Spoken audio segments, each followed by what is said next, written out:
The growing consensus, it's one of the biggest health challenges of our modern age. It's not an obscure problem. It's very common. A longer human lifespan for both sexes evolved because of menopause. Is it possible, do you think, for them to transition through perimenopause, menopause and beyond and hold on to their health without having to use hormones to be able to do that? There is a loud chorus of voices basically making the argument that, which is inaccurate, which is incorrect from a scientific perspective, but that menopause is estrogen deficiency, that it's a health condition, essentially like analogous to like thyroid deficiency or something that we have to replace the estrogen that we used to have. And that's not accurate scientifically. We just can't put every single woman in the same category of requiring something they might not need, provided that they're not experiencing awful symptoms. From a scientific perspective, I will kind of debunk this idea that menopause is an estrogen deficiency. Estrogen, amongst its many benefits, but during our reproductive years, it also improves gut health. The benefits of using, drugs like Ozempic and similar drugs to help to regulate insulin and the role that that has in our perimenopausal and menopausal, especially menopausal years. I'd love to hear any thoughts that you have around that. I want to talk about it in a way that doesn't make people feel bad. So first I want to say, hello, we're here with a new episode of The Wellness Collective, and I'm very delighted to be speaking with Dr. Lara Briden today. Lara is a wealth of information and has dedicated many years to helping women understand their hormones better. She has written 3 books, and her most recent book, we talk a lot about all of her books today, but this discussion, you're going to hear a lot about perimenopause and menopause, and specifically the real trend we're seeing with bioidentical hormones for women. And do you really have to take them, as a lot of the current narrative is suggesting? We talk about that. We also talk about the body in terms of its metabolism, and a lot around her most recent book, which is dedicated to that. And also we talk about Ozempic and modern or not modern. Let me say that again.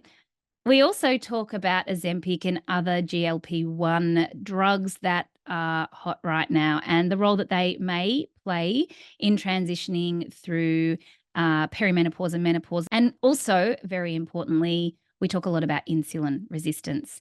I know you're going to love this episode, so let's get into it. Lara, thank you so much for joining me. It's been a little while since we've sat down and had a conversation. I'm excited to talk to you. yeah, I'm excited to reconnect. I was just remembering the last time we connected was probably in person in Melbourne. It was quite a few years ago now. I'm now remembering too, we had you in the studio for a podcast, and I think we decided it was 2019.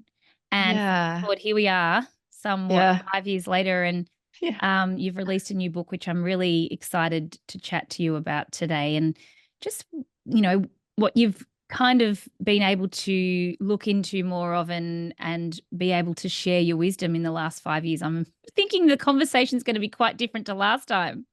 Well, actually, Dad, I have 2 new books since I saw you. So that's There you go. we can touch on both of them. I've been busy. I like writing. I think I've Yeah. decided, of all the different hats that I wear, all the different jobs that I do, writing is my favorite. Working with patients is my second favorite. So I know you still see clients as well, don't you? Yeah. I do. I do. Although I do agree. I mean, I love writing until I have a deadline. I don't like writing anymore.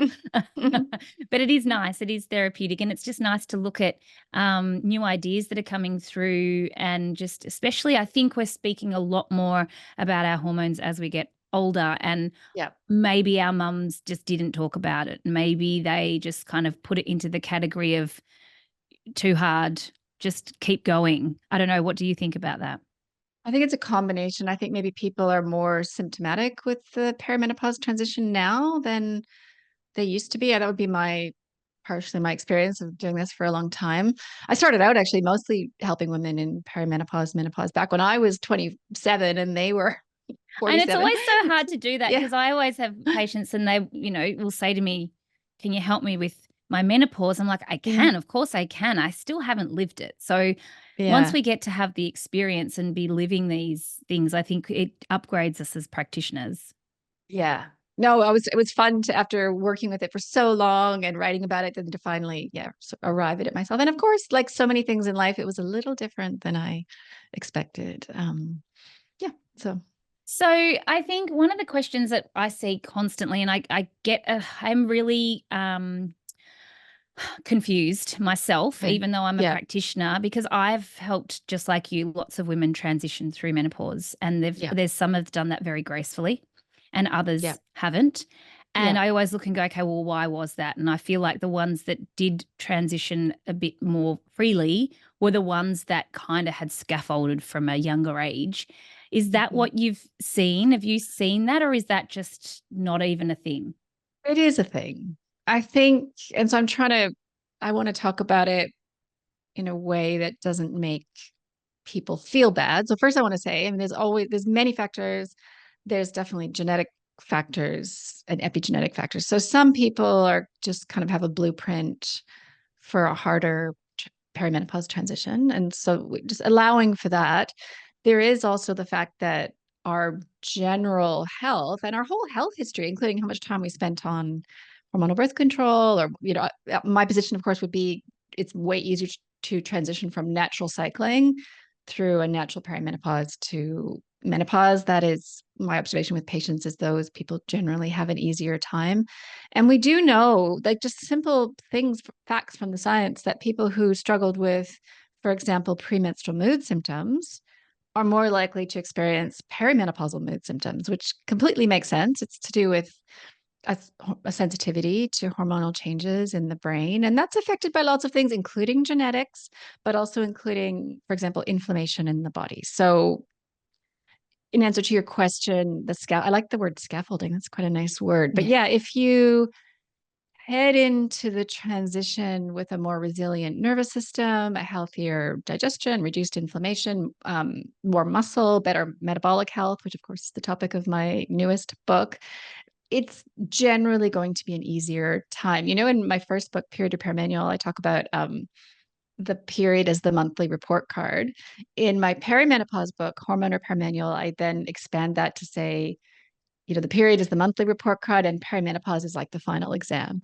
Except it's not final, of course, because we've still got 40 years to live after that. But it's in some ways, it's a hormonal test. It's a time of transition. It's a very dynamic time. So it's Mm. usually a lot easier if have some good, as you say, scaffolding in place. Yeah, I think foundations, and I think we're seeing a lot of women, and I really want to ask the questions about, there's so many practitioners, both functional, conventional, and even alternative, that are advocating for women to use hormones Mhm. throughout that time. And I'm like, okay, I understand that might be some women's journey, but there's a whole lot of women that don't want to do that. And Yeah. is it possible, do you think, for them to transition through perimenopause, menopause, and beyond, and hold on to their health without having to use hormones to be able to do that? Because my mind goes, hang on, at some point, for all of time, we've transitioned through menopause. And how did we do it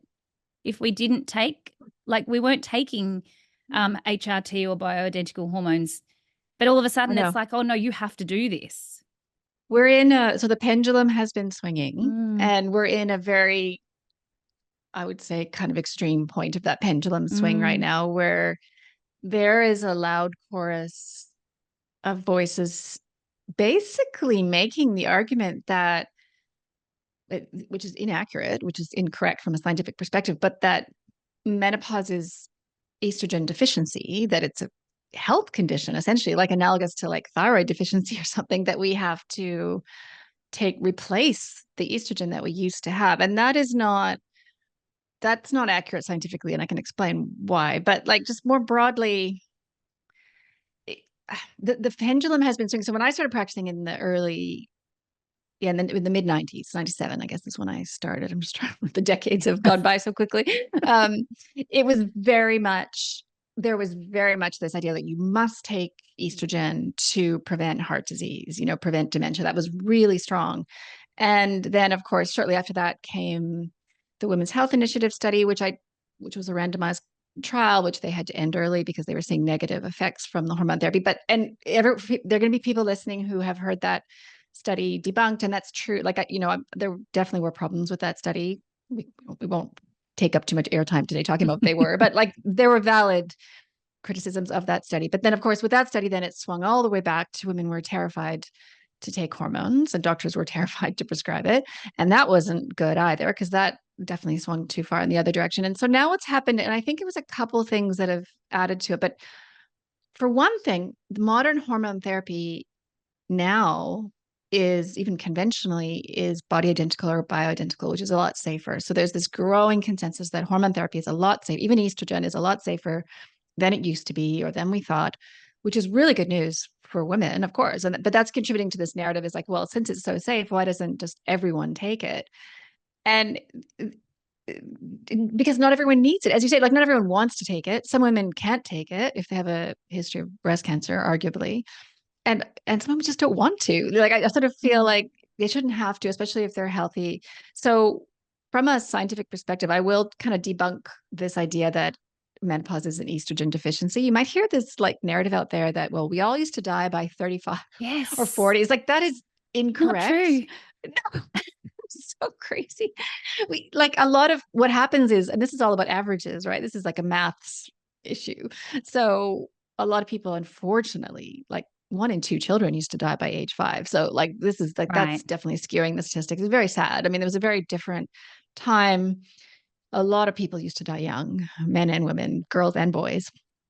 And so, from birth, on average, you might have a chance of living to 35, but like that doesn't mean the individuals who got through, who were lucky enough to escape infection and injury and death, dying in childbirth and all the hazards, if they got through, then all the evidence suggests they did live They to really got 70 or through. 80.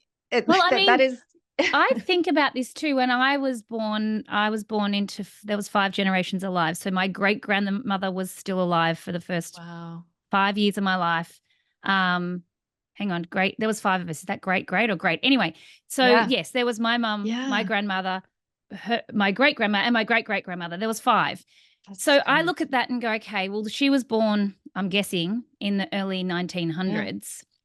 So Yeah. even as far back as then, yes, okay, we had some, we didn't really have what we have now, obviously, but Yeah. I just kind of go, well, how did they looked pretty healthy in all the pictures that I see of them as 90-year-olds and 80-year-olds. So it saddens me a little bit that it has swung this far, and women are really, there's a crazy movement, and it seems very angry. Yeah, I know. Like, Yeah, oh, it does. And it seems very angry against anyone who's sort of questioning that narrative. And I will, just for the listeners, I mean, let's dive into this a bit more, because I think it is an important topic. I mm, don't know if you've talked to other experts about this very much, but um for context, I do myself take a little bit of estrogen therapy. So, I'm just putting that out there mm, as, I'm not anti it. And a lot of my patients do, but a lot of them don't.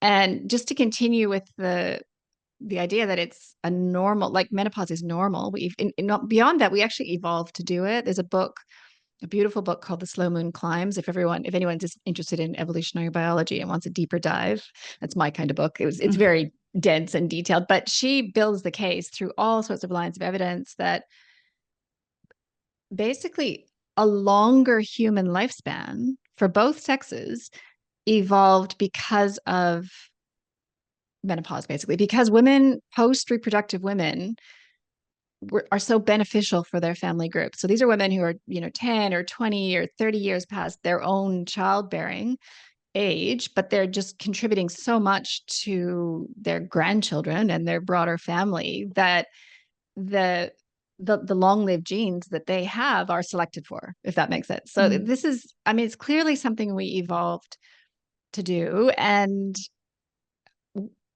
like across all cultures, and as far as we can tell, even without hormone therapy, women outlive men. So there is this like, it's the whole like narrative that we have to have hormones to live a long time. It just makes no sense at all from mm, any analysis. I think the reason maybe that it's called caught hold so much now is that some people have really had a difficult time with perimenopause. I think some of that is exactly what we talked about at the beginning. Mm.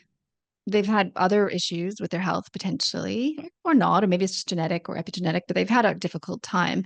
And so from their perspective, you know, taking some estrogen relieved those symptoms, which it usually does because estrogen is quite a powerful mood enhancer actually. So if you, it's like almost like a drug, like you take it and you can feel quite great. And Right. especially at least initially, especially at first, so that may attenuate over time. But then you can imagine like if you felt terrible and then you took something and you felt great, then of course you're just going to want to be an evangelist after that for like everyone should take this. So Right, I think right. that's the combination of what's happened. Yeah. Yeah, I think so. I agree. I do, I kind of look forward to the day where we are, and this is what you've dedicated your life's work to doing, is really educating women from an earlier age as to how we can lay the foundation for the next phase. And I don't feel like we've done the best job of looking forward into, from our late 20s, early 30s. We focus very much on fertility, and then a lot of people have had struggles with that. So perhaps, that speaks volumes in itself. Yeah. And just trying to actually course correct with each phase. I don't feel like we've done the best job still of educating women around how important each phase is to course correct. Yeah. Even though that's what we do, and that's what we're Yeah. standing over here and we've been banging this drum for a really long time. I still don't think the penny's dropped as to, what you do when you're 20 will influence what you do in your 30s, Yeah. which will influence what you do in your 40s. And I see these patients as well. I've got a standout patient. I think of her all the time. Mhm. She came to me. She was taking just a small amount of estrogen. She didn't want to. She was like, I don't want to be taking anything. Why can't my body do what it's supposed to do? Extremely healthy. However, had been through a very stressful period in her life, where to the point where she's like, I don't know, I have no reason to not like my life, but I don't like it. And I have absolutely no reason. And so treating that stress piece and treating that cortisol piece, being able to watch her transform before my eyes. Yeah. And now she is not on any form of bioidentical hormones or anything at all. And she is like, I have never felt better. And I'm like, you are the woman that I want to be able to, that I think is possible. And I just really think it's a disservice to women, because also sometimes, and if they're not being monitored properly, they're experiencing symptoms whilst taking hormones as well. So Oh, yeah. you want to be on the lowest to no dose of anything without symptoms. That's the whole point, right? Oh, definitely. I mean, especially taking too much can cause Mm. symptoms, can cause health risks. I'm a similar mindset. I think, just a dusting of hormones if you need it, like just something to just kind of take the edge off, and it depends. Obviously, there's going to be different situations, and there's always maybe someone listening, if they're at strong risk of osteoporosis for some reason, or had early menopause or something like that. We just have to acknowledge there are times when, I think taking the point, a bigger dose yeah, can be helpful. I Yeah. think the point is that I don't think we should treat it as a one size fits all approach, as the current narrative is really pushing. I think Mm. there's various ways that we approach this, and everyone's different. My fear is we end up back where we did with birth control, where it's Oh. just a one size fits all. Everyone needs to take this. That's my fear, that we end up back there again. Can I share? I've just had an observation. You're the perfect person to talk to about this. So, with this vehement sort of narrative, this adamant opinion that everyone after age 40 or something should replace their estrogen and progesterone, which obviously I don't agree with, but there's a lot of talking about how beneficial estradiol and progesterone. Well, they don't usually talk about progesterone very much, but how beneficial Mm. estradiol is for various things, bone health, mood, everything. But at the same time, sometimes these might be the same doctors in some cases, or experts who have said it's fine to take the pill or hormonal birth control when women are young, which actually robs the body of estradiol. So I'm like, if estradiol is so amazing and so, builds bone and brain health and all these things, why is it okay for young women to not have it for 25 years being on hormonal birth control? Because just for anyone listening who's kind of thinking, wait, what? The synthetic estrogen in the pill does not have the same benefits as our estradiol that we make. Right. with hormonal cycling. So it feels like a weird double standard. It feels like obviously our reproductive years is when we're supposed to have those hormones. And yet the narrative has been it's fine to switch them off. And then, with menopause, Now you arguably need it. from a distant ancient evolutionary perspective, we're not supposed to have those hormones. We're adapted to not having them at that time. But then there's this insistence that we must take them. It's kind of weird. It really doesn't make sense. And I've just been sitting and watching and really trying to piece it together and I'm a very logical person. Like I'm constantly asking, but why, but why, but why? And my whole entire life, everyone's like, why do you have to know why? I'm like, because I just do. Like, it's just, I wish I didn't, but I do. And it has to make sense. And I cannot make it make sense. And I don't think there's enough people actually having these healthy conversations. Also, to the person that is taking or is being supported with their hormones, that's fine too. I think my point here is we just can't put every single woman in the same category of requiring something that they might not need, provided that they're not experiencing awful symptoms. And we have amazing solutions that I think if someone's observed properly and is managed properly, they can really live their best life from, 40 onwards, rather than it being this slippery downward slide that sends you into, a lot of women say they feel irrelevant at that point in time. Hormone therapy is not going to fix that. That's Well, this a is the other societal thing, thing. a lot of the symptoms, and the other thing I find, and I mean, I'd love your opinion on this too. I find that a lot of women are still either somewhat estrogen dominant, or they've got too much estrogen in their body from external factors that are driving that. And so then giving women more estrogen in a body that's actually maybe estrogen dominant, again, it needs to be done in the right circumstances. But I see that actually happen quite often as well. And I guess maybe some testing could be a good starting point, and a lot of the prescribers aren't doing that either. Well, yeah, I'll speak to that because that's the other part that is not logical. I'm with you. Yeah, I have a pretty logical brain as well. It's probably one of the reasons we get along so well. Um, the earliest phases of perimenopause, like in women's, usually the age varies quite a lot with the woman, but let's say in early 40s, early to mid 40s, this would be the time of breast pain, heavy flow, definitely could be night sweats, premenstrual night sweats during that plummet from that nosedive from very high estrogen down to, baseline levels with the period. What we know from the science is that estrogen is during those years, estrogen is on average higher than during the reproductive years, than during a woman's 30s. It's spiking up to 3 times higher. So there's, as you say, there's a lot of estrogen around.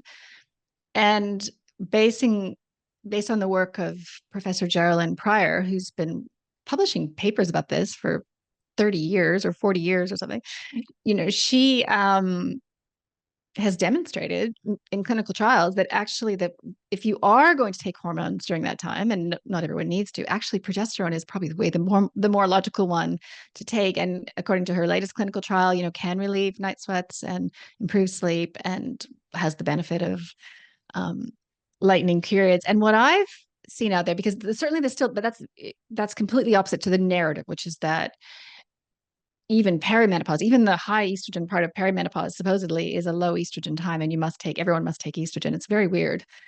And but what happens is, I think it's quite interesting, is people are often prescribed both estrogen and natural progesterone at the same time. And then they're attributing all the benefit of how they feel to the estrogen. I'm like, well, you're actually also taking a natural progesterone capsule. So it could actually just be that. It's hard to tease it apart. But progesterone is the Cinderella hormone, right? It's like it's forgotten about. It's like, oh no, it's just to protect the uterus. It's not to do anything else, even though it very much does affect the brain. It can protect breasts potentially from reduce breast cancer risk, which is really good news. And it's very calming as well. Like it comes along and it's like, the body, like, I always look at the other, there's so many benefits, but obviously even as a diuretic and not feeling bloated and puffy, and there's lots of reasons why women feel terrible when they don't have enough of it. Yeah. Again, to that point. And also I'll just say one thing about Geraldine Pryor. I don't think she'd mind me saying this. She's 80 something, like she's in her early 80s.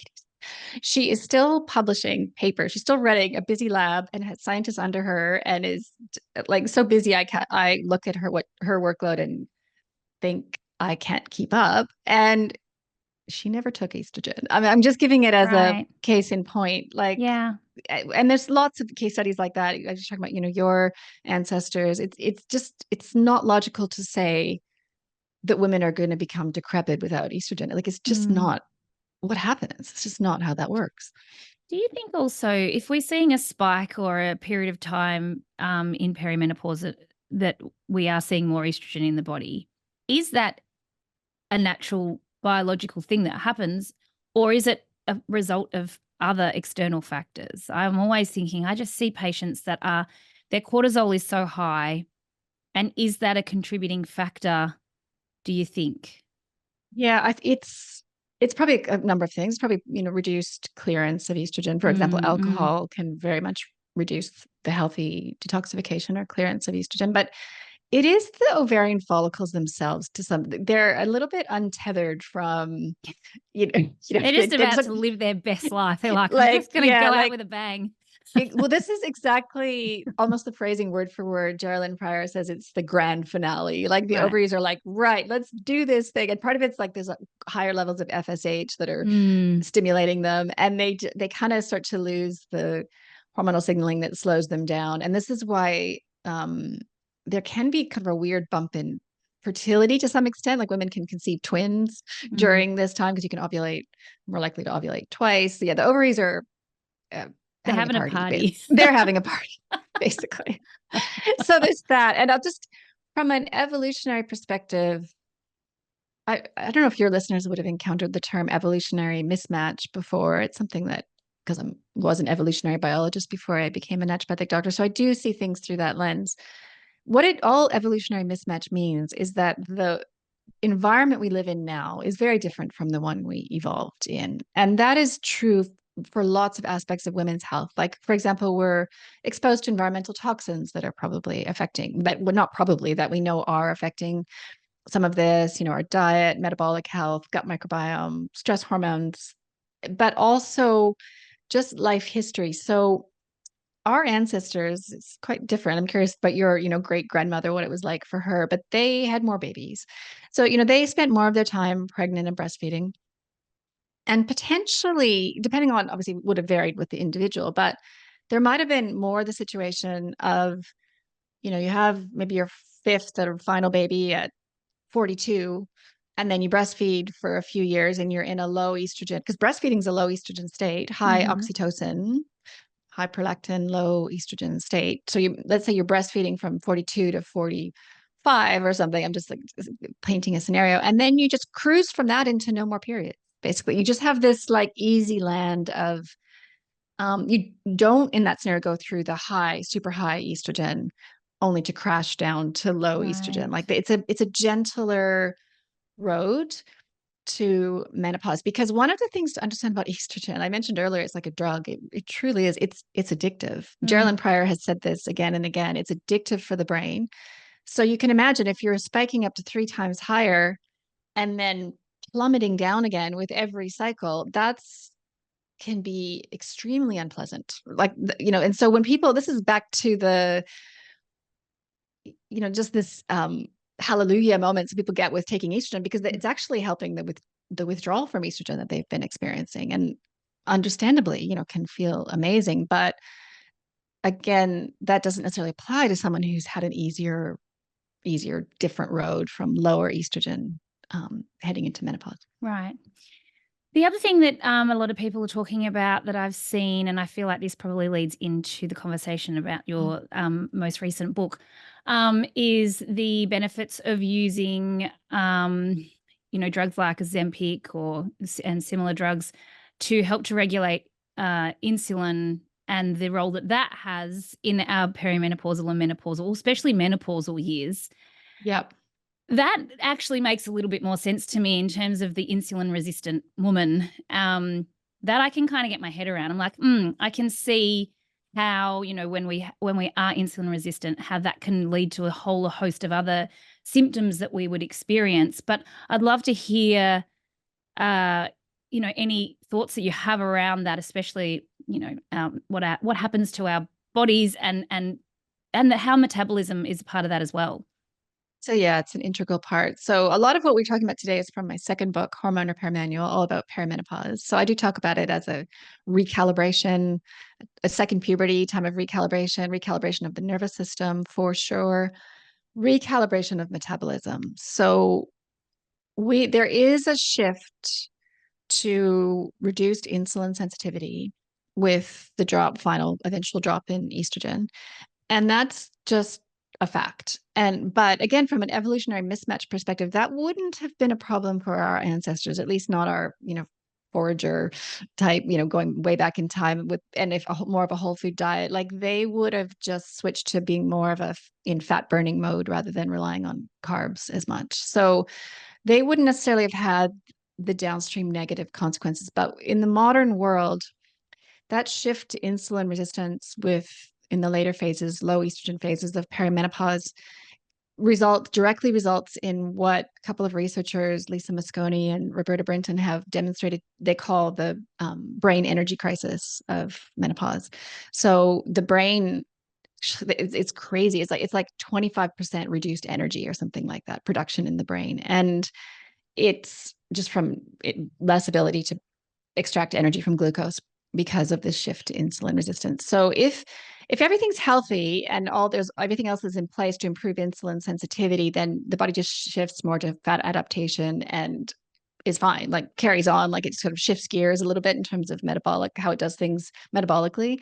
But if there are other risk factors for insulin resistance, that is a tipping point, unfortunately, for ongoing insulin resistance, for cardiovascular risk, which is downstream from insulin resistance. And also, unfortunately, that's where the tipping point for long-term risk for dementia potentially arises, is from this energy crisis in the brain. And it is true that estrogen can mitigate that. So one of the things I would like to see, and I always mention it in podcasts in case any scientists are listening, like if they're trying to figure out, ask questions like, does estrogen therapy reduce the long-term risk of dementia, for example, or the long-term risk of diabetes, or the long-term risk of all the insulin-resistant complications? I think it makes sense to, in the people that are being followed or monitored, to differentiate what their metabolic health actually is in their 40s and 50s. So if they're healthy because they're all the things, whole food and good digestion and building muscle and like all of the things that can help with good metabolic health, they're not likely to receive the same benefit from estrogen that people with insulin resistance will. And basically, estrogen and also medications like Ozempic, can help to mitigate that problematic shift to insulin resistance. So are you saying also that if someone is insulin resistant when they are younger, that not being addressed is going to, obviously, I'm probably answering my own question here. Yeah, it would be. That's a higher risk. Yeah. Right. So having a personal history of insulin resistance and a tendency to that is going to mean potentially that perimenopause, menopause transition is a greater risk going forward. It might be more symptomatic, and also just some of these heart disease and dementia risks long term. Yeah. Do we know what kind of percentage for women, at least? I mean, men can be insulin resistant too, but do we know what kind of percentage we're actually talking about? Because I think we associate insulin resistance often with PCOS. But I would say a lot of women that have hormone issues are probably to some degree experiencing some level of insulin resistance. The statistic I used in my newest book was 42%. I got that from a scientist called Benjamin Bickman. So, I mean, there's different, depending on who you ask, they're going to have different, but it's 40% that's of all adults. So then older adults, that would be even higher.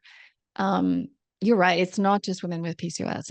It's I think it plays a role in premenstrual mood symptoms as well. It's certainly anyone with a tendency to hypoglycemia, that's playing a role potentially. So yeah, it's kind of the growing consensus is it's one of the biggest health challenges of our modern age.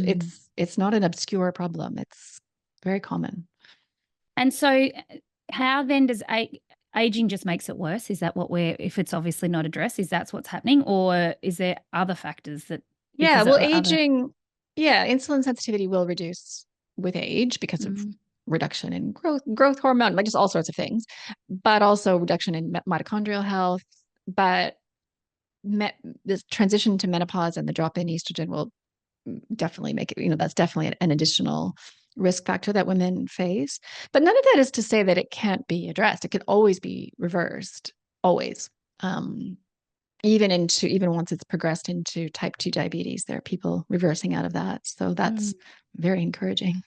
I know, it certainly is. So then I think when we think of metabolic health, we think of metabolism. Yeah. Right.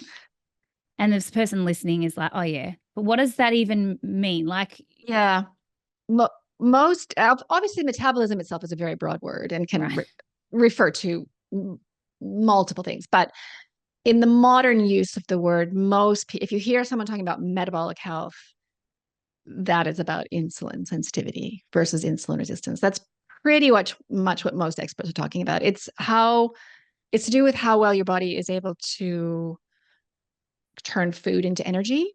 And one of just as a very simplified version, but one of the biggest problems with insulin resistance is the fact that chronically elevated insulin, the hormone insulin, makes it much harder to access body fat for energy. So people kind of get cut off from their own body fat. Not only can't they burn it and therefore lose it, which might be one of their goals, but even if that's not a goal, they're not able to tap into it as much for energy.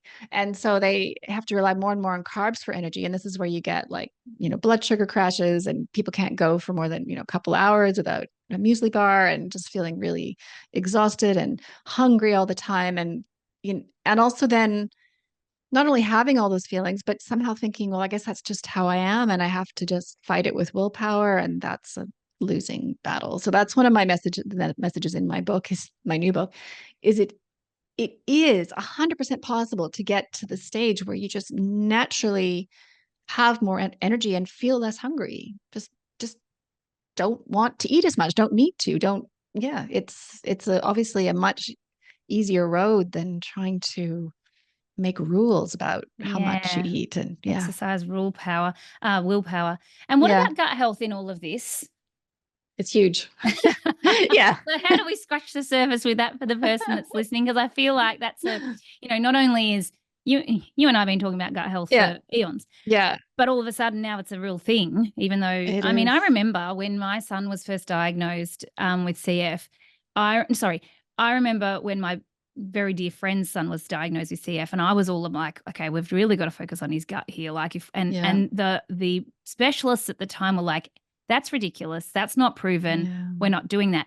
4 years later, my son was diagnosed with the exact same condition. And they were actually on board with having conversations about it. And I'm like, wow, it's so interesting. And I think this goes for everything. Until it's proven, it's a no. But I'm feeling like, if we look at all the things that have been proven, it came from someone had an idea or an inkling, or at least then they researched it themselves.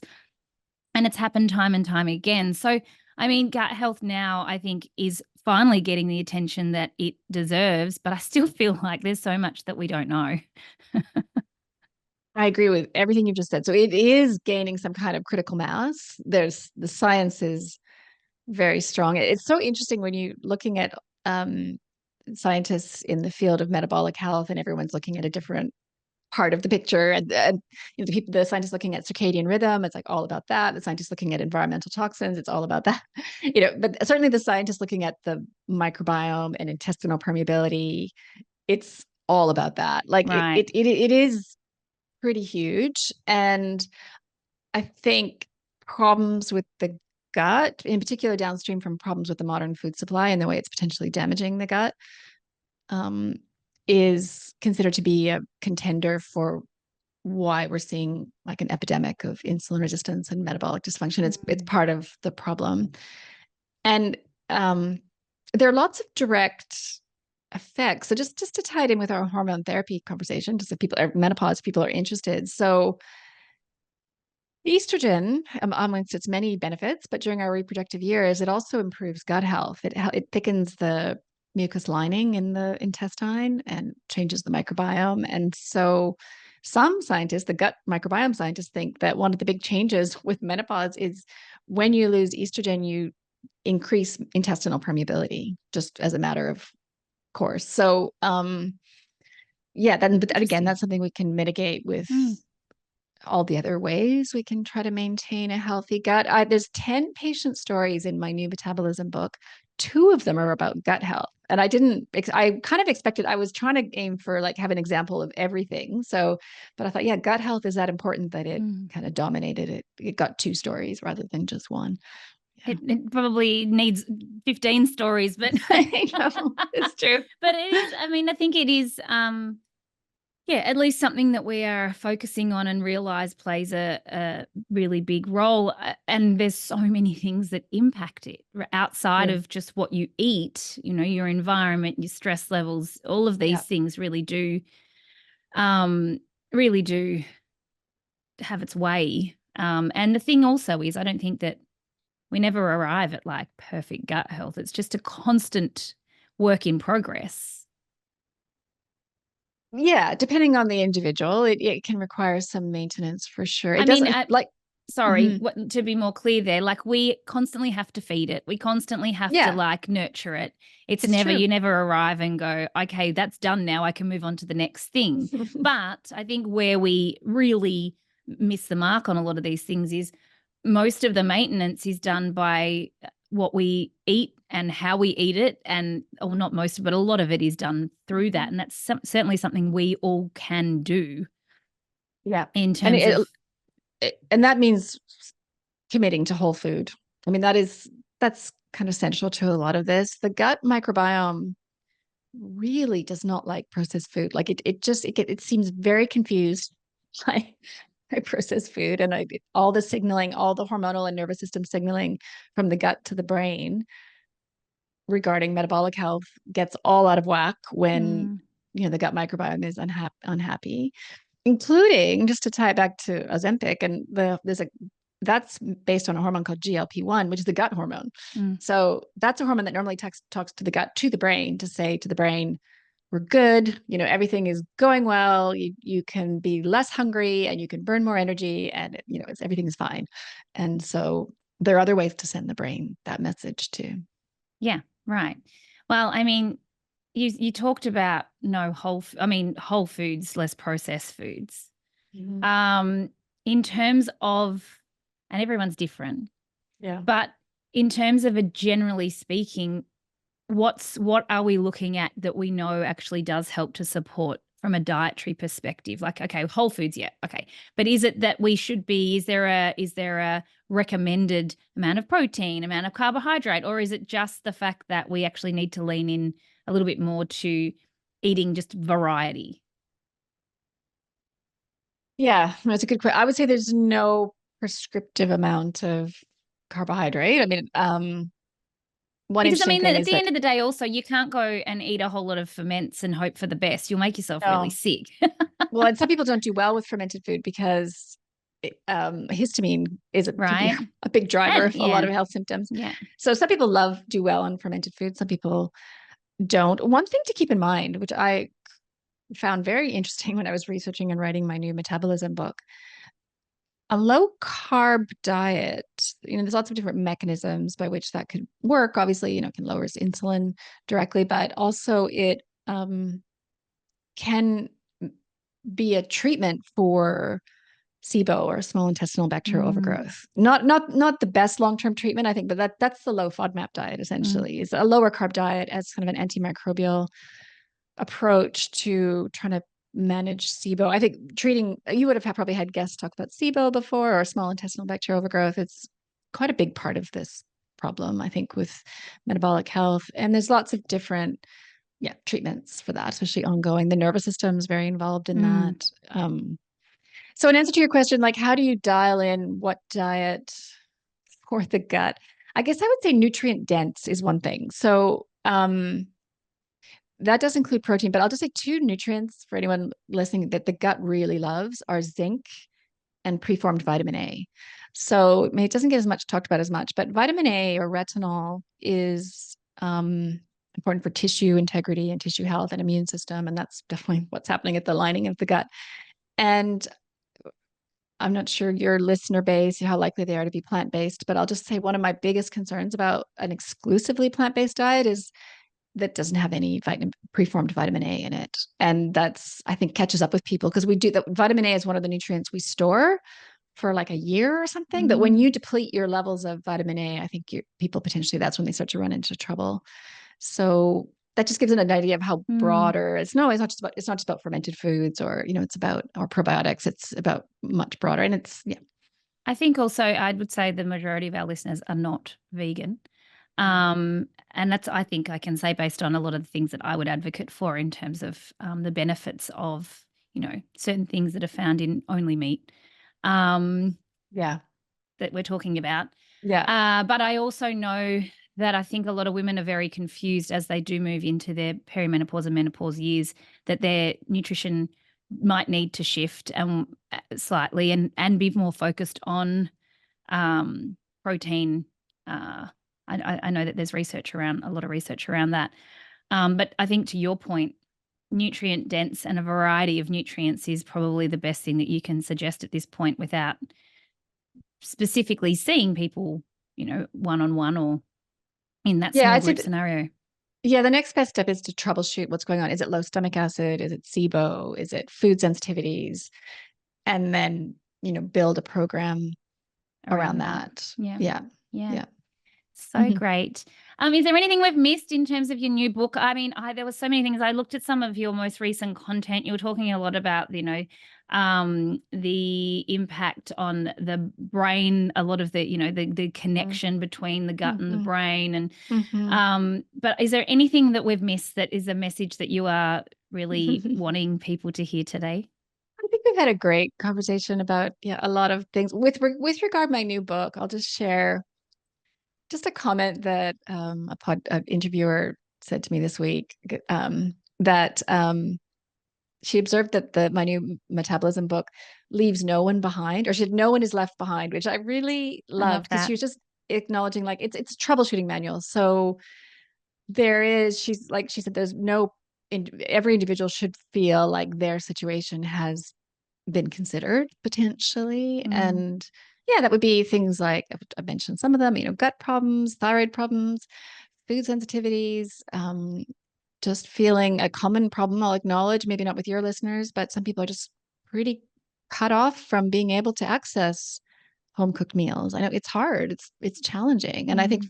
certainly with my patients, some of that might just be their biggest challenge is um, making time to cook, being able to access the ingredients, and maybe feeling somewhat daunted. One of the things I shared in my book and my publisher loved is that I personally really do not like cooking. So even though I do it, and I've been doing a lot of it this year because my husband has gone back to university at the age of 56, which I is love that for so him. he's full time. So I'm cooking every night, which is new for me. And my friends and family keep asking me, like, is it getting any easier? I'm like, nope. I think See, I've I just, feel like there's just some things that we're just not supposed to do. If you feel like it's a low vibe task, it's a low vibe yeah, task. It's very yeah, difficult. I mean, I enjoy cooking when I have time to cook, but if I yeah. don't have time, um, I do not enjoy that. The rushed cook of just no. But we have to do it. So I have a section in my book where I shared, my followers kindly gave me their fastest go-to high protein whole food meal. Like they just Mm, jotted it down in a yeah. comment. So they're not exactly recipes. They're more like, you know, Yeah. this is what you can do. Throw this together when you just have half an hour and you have That's to get something on. perfect. That's perfect. I mean, it's funny you say this.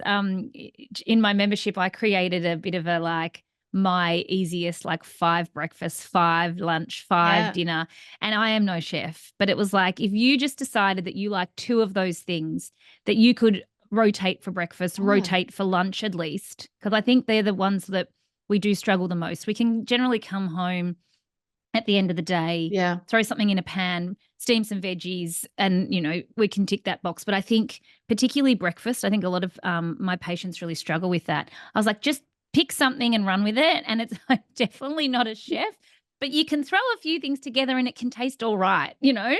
Share one of your if you want, Nat, share one of your So breakfast I'll tell ones you if you can something really remember them. funny that really Yeah. throws people off. Yeah. So backstory, after having COVID, I had long COVID. I'm still I'm almost there, but it's been a process. Right. And one of the things that was happening was I just so flared with eczema. I hadn't had eczema for like 25 years and it was very, very bad. And so then I started eating low histamine. Actually, before that, I didn't know what to do. You know, when you're trying to treat yourself, and I'm like, I actually don't know anymore. I was living on steak and broccoli. Mhm. Turns out that I was actually flaring to the broccoli and didn't realize it. So I was basically just fueling the fire every single day. Long story short, I pared it right back, took all the histamine foods out all completely, and I ended up with, for breakfast, the person I was working with said, Nat, I want you to have for breakfast chicken and berries. And I was like, that's disgusting. So, however, when you feel that bad and then you have chicken and berries for breakfast and you're like, I feel okay. Like, this is interesting. To the point, and my followers know this, was just so in love with chicken and berries for breakfast because it didn't flare anything. It was really quick. I could just put a couple of strips on the pan after the gym or whatever, some berries, and I was like not feeling awful by the end of the Yeah. day. So it became a real thing. So There you chicken and go. berries is actually up there.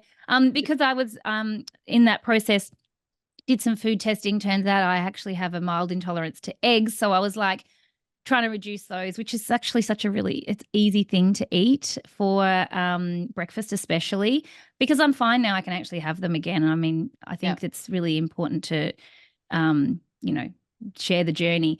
But I don't really love sweet foods. I really love Mhm. savory foods, which makes it very hard to get enough protein. So I really was left with either a steak for breakfast or some chicken for breakfast. And I really narrowed it in. I was literally having like steak and zucchini for dinner. So I made it really narrow, and then I slowly started to come out Mhm. from there. So now that I can have eggs again, I'm kind of alternating that. I love nothing more than actually scrambling them with a little Mm. bit of chili, and I'll just eat that, and that ticks boxes. Again, generally with berries or an apple. It's boring, but it works. I often have meat for breakfast, and Yeah.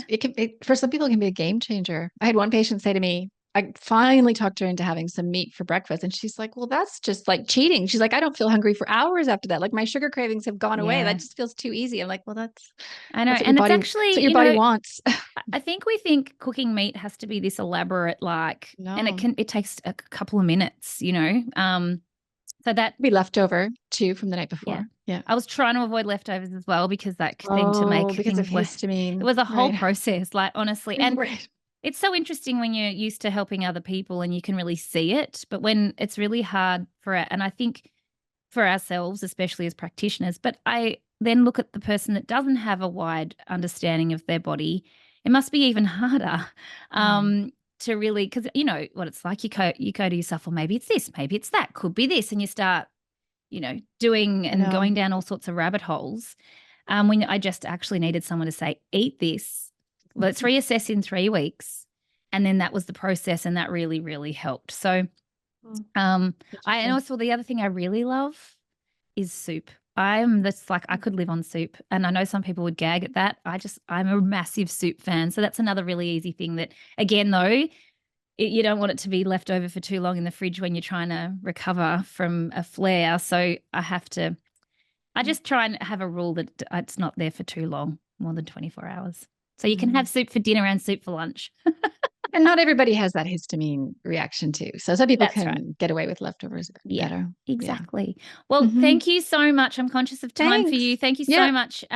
Now the just let everybody know your book has two different titles depending on where you live. I know. I know. So my new metabolism book, which was just out in June of what year are we? 2024 this year. Um, in Australia, New Zealand, it's called the Metabolism Reset. Everywhere else, it's called Metabolism Repair for Women. Amazing. Yeah. Thank you so much, Yeah. Lara. I Thanks, thoroughly Nat. enjoyed chatting with you today. It's always a pleasure. Hey there, it's Nat Kringudis, host of the Wellness Collective podcast. I know how important it is to have a safe space for women's health, and that's why we created NK the Membership, an online sanctuary where you can access expert guidance and support right from home. Get early access to monthly masterclasses, unlimited access to our entire catalogue, and practical resources to achieve hormone harmony. Plus, enjoy a 20% discount on supplements and join my monthly live Q&A sessions. Join our community of like-minded women and wellness experts to revolutionise your health one topic at a time. Visit our website and sign up now. It's legit Netflix for hormones.